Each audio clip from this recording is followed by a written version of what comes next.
Selamat datang di Naskah Tengah Malam, saluran yang menyajikan cerita-cerita horor dan misteri yang siap membuat malam MU semakin mencekam.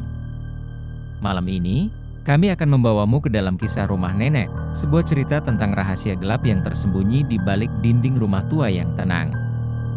Ayah seorang arsitektur, ada saja panggilan kerja keluar kota untuk membangun gedung ataupun rumah. Pekerjaan ayah yang cukup lama mengharuskan kami tinggal di dekat proyek.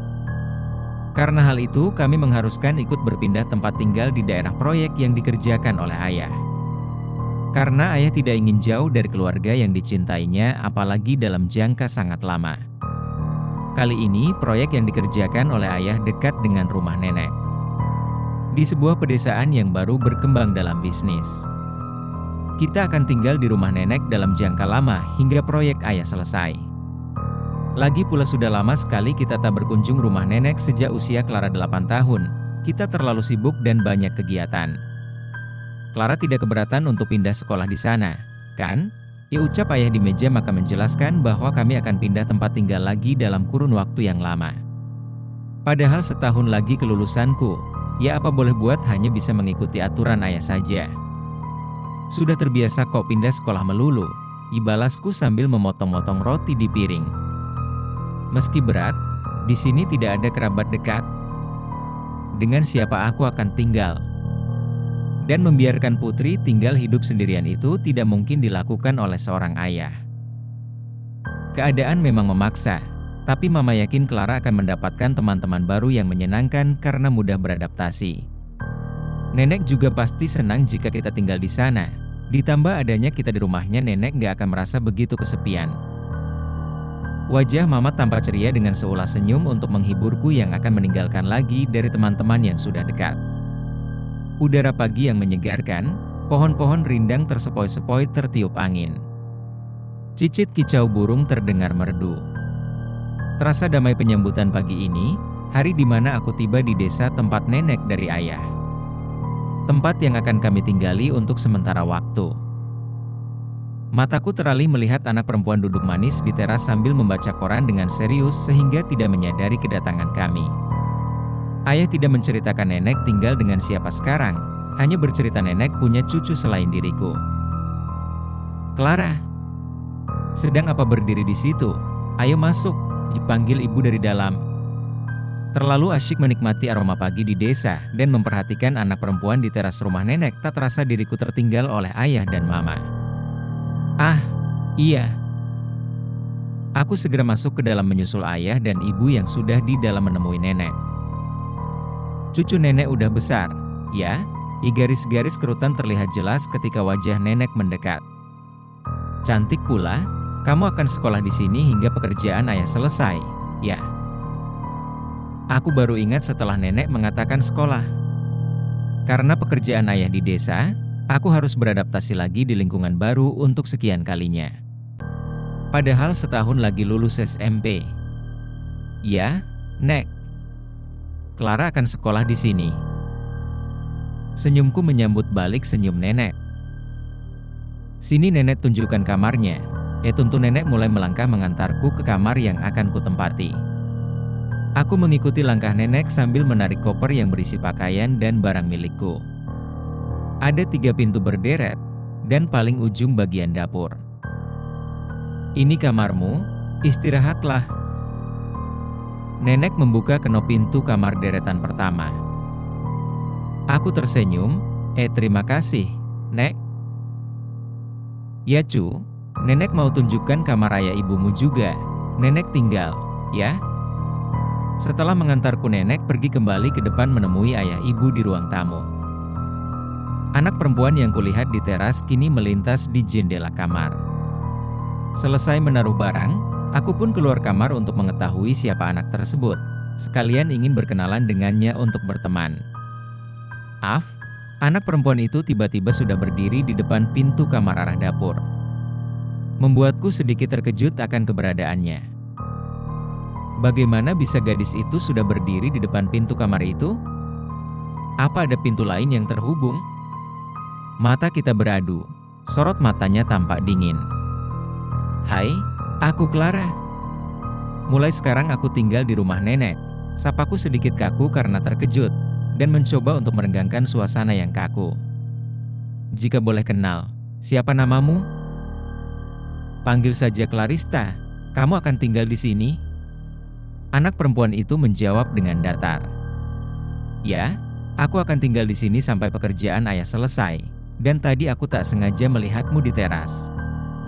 Namun kamu terlihat serius baca korannya, jadi nggak merasa kedatangan kami. Balasku menerangkan alasan tinggal di rumah nenek. Pisau itu, kamu sedang apa? Tanyaku ketika melihat sebilah pisau yang digenggam Clarista tercecer darah. Habis memotong daging di luar. Jawabnya singkat dengan mata melirik arah pintu. Oh, pintu ini mengarah keluar dikira kamar. Mataku melirik pintu yang dimaksud. Pantas saja anak perempuan itu tiba-tiba ada di dalam dapur. Mengagetkan saja hingga berpikir yang aneh.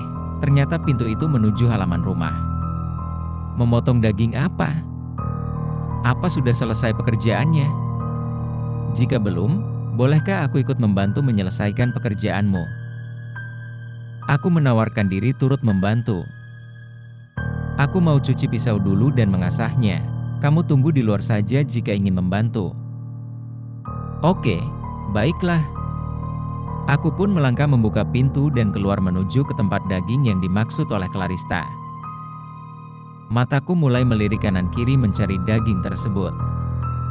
Tiba-tiba suaraku membeku, dan tersandung batu serta merangkak mundur secara perlahan-lahan begitu melihat seonggok daging besar tergeletak di samping tembok. Darah masih tergenang di dekat daging. Kenapa Clara? Katanya mau ikut memotong daging? Tanya Clarista berdiri di depan pintu memandangku yang tersungkur. Apakah kamu takut dengan daging besar? Clarista menurunkan badan dan berjongkok, menatap mataku yang ketakutan. Tak sepatah kata pun keluar. Mulutku seolah terkunci akan kedatangan Clarista dan pertanyaannya.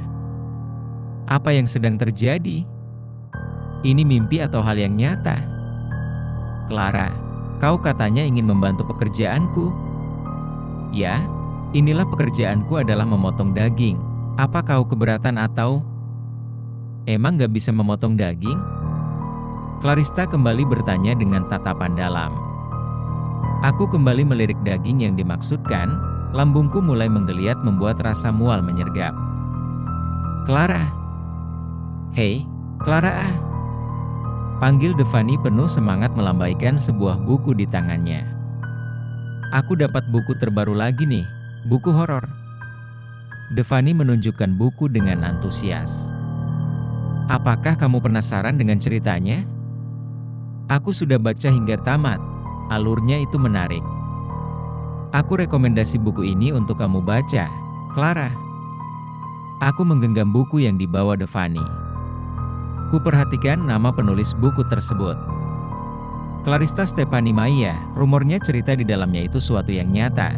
Bisik Devani dekatkan diri ke telingaku seolah memberikan sensasi menakutkan. Haha. Tapi, aku nggak percaya hal itu, pasti itu hanya fiksi belaka saja agar menarik pembaca. Apakah kamu ingin aku berikan spoiler cerita dalam buku tersebut? Isambungnya menertawakan rumor yang ia bisikan. Jadi, seperti apa spoiler versimu, Devani? Tanyaku antusias. Aku ingin didongengkan olehmu, godaku. Okelah, sebelum itu ayo kita ke kantin dulu. Devani menarik tanganku menuju kantin. Devani menunjuk-nunjuk tengah sampul buku, ceritanya itu tentang anak perempuan berusia 15 tahun tinggal berdua di rumah neneknya. Sepertinya punya kelainan, jadi dia ini suka melakukan pembunuhan di rumah neneknya. Dan hebatnya neneknya nggak pernah tahu tindakan cucunya itu. Korbannya kebanyakan warga setempat, dan bahkan kerabatnya sendiri jadi korban pembunuhanan. Seram juga ya. Terus, kataku tertarik, udah segitu aja spoilernya, selengkapnya baca sendiri aja, haus aku tuh dari tadi. Seruput Devani ketika pesanan minumannya tiba.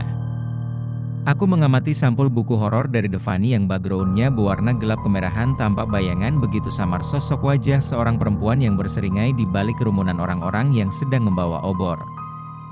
Clarice, Thea, Clarista Stephanie Maya itukah K.A.? Kamu? Tanyaku terbata-bata ketika mengingat nama penulis buku horor yang diberikan oleh Devani. Iya. Itu nama penaku.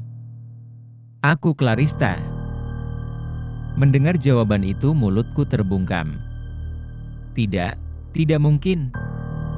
Dia penulis horor yang dimaksud oleh Devani. Seulas senyum disunggingkan menunjukkan sebuah kebanggaan. Tiba-tiba, semuanya terasa sunyi. Clara menatap wajah Clarista yang tersenyum, senyuman yang membuat bulu kuduknya berdiri. Ada begitu banyak pertanyaan yang ingin ia tanyakan, tapi mulutnya seolah terkunci, tertahan oleh sesuatu yang tak terlihat. Clarista menghilang begitu saja, meninggalkan Clara yang terdiam di tengah kegelapan desa yang mencekam. Apakah semua ini hanya hayalan Clara, atau ada sesuatu yang lebih besar tersembunyi di desa ini? Jika kamu di posisi Clara, apa yang akan kamu lakukan? Beranikah kamu mencari tahu lebih dalam tentang rahasia yang ada, atau justru lari sejauh mungkin?